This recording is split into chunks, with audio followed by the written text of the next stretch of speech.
There are three types of people in every relationship.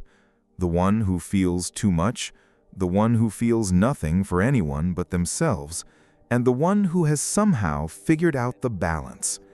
In this video, we're going to break down exactly how each one thinks, loves, reacts, and moves through the world.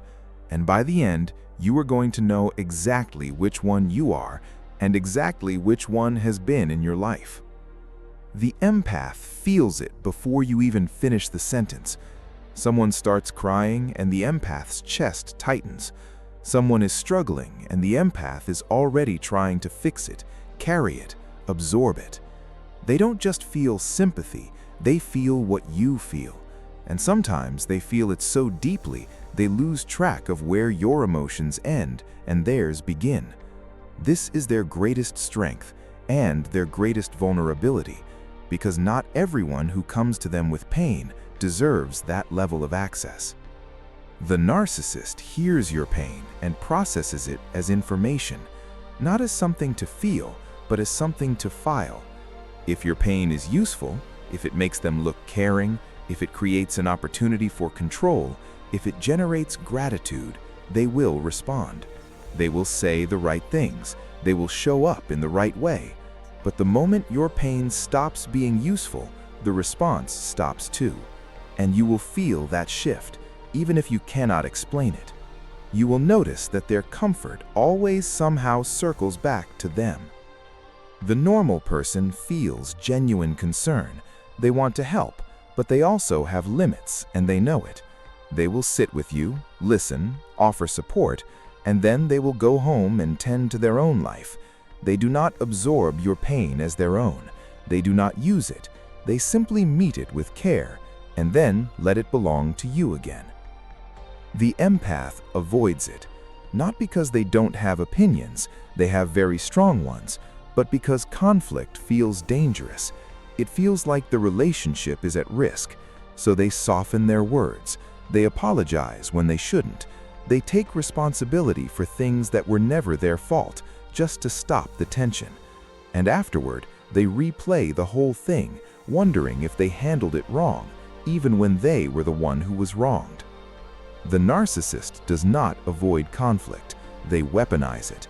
Every disagreement is an opportunity to establish dominance. They will twist your words, bring up things from months ago, question your memory of events, and make you feel like the argument is your fault, even when they started it. And if they feel like they are losing, if the facts are clearly against them, they will either explode or go completely cold and silent until you come back and make it right. Because for them, conflict is never about resolution, it is about winning. The normal person dislikes conflict but handles it.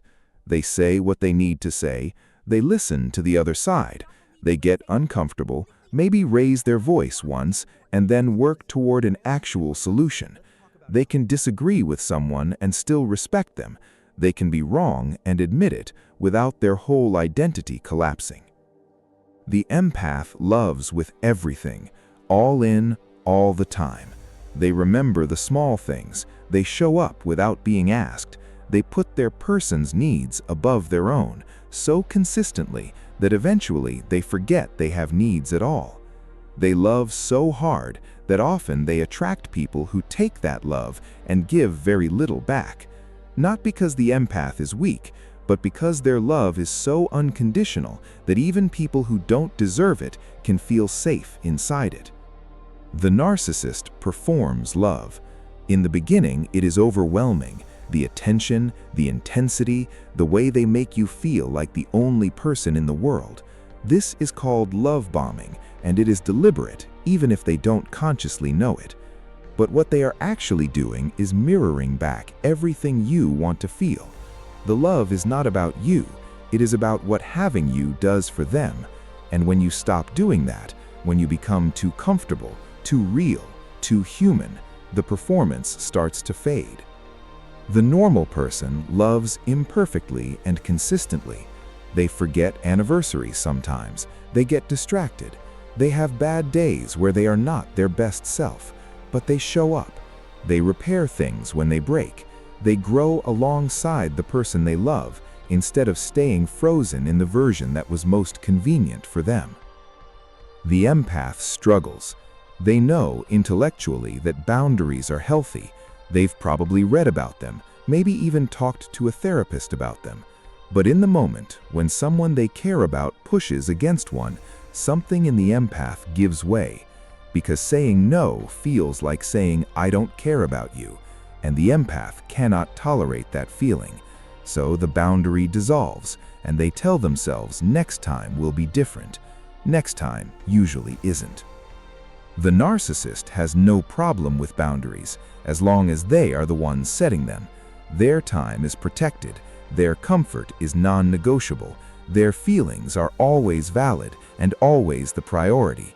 But your boundaries are treated as obstacles, as attempts to control them, as evidence that you don't really love them.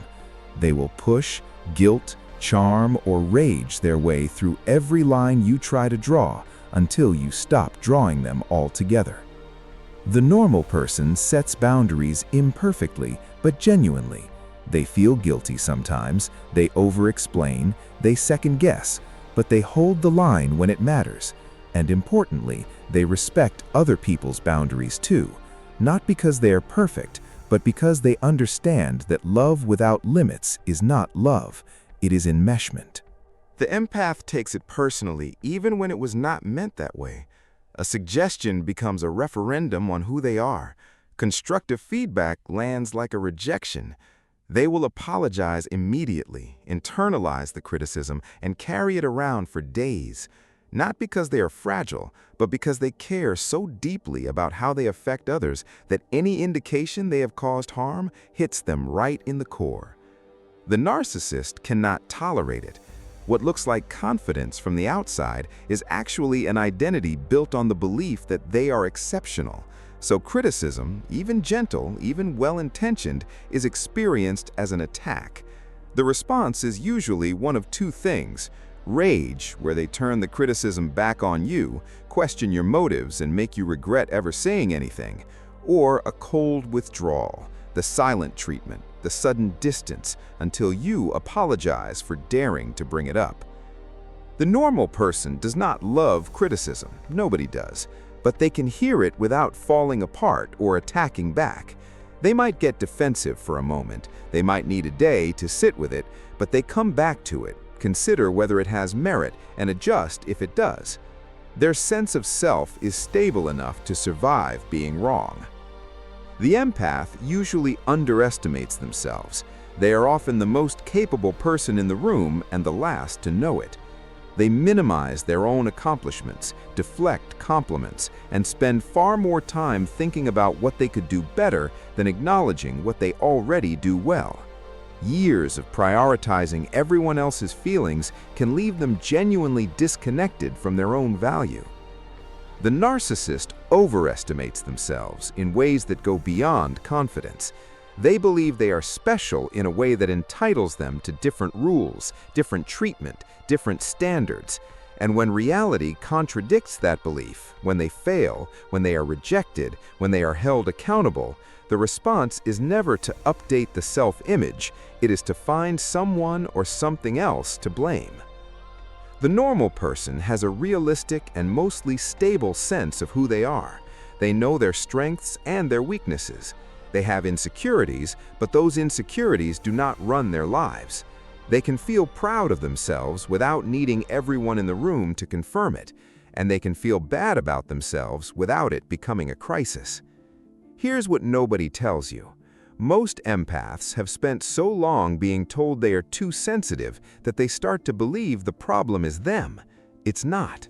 The capacity to feel deeply, to care genuinely, to show up for people, that is not a flaw. It just needs to be protected, because the same openness that makes an empath extraordinary also makes them a target for people who have learned to weaponize that kind of love. Now you know the difference. The question is, which one do you recognize in yourself, and which one have you been letting into your life? Drop it in the comments. This is one of those conversations where every answer matters, because someone reading your comment right now is finally going to understand why their relationship felt the way it did. Let them know they are not alone.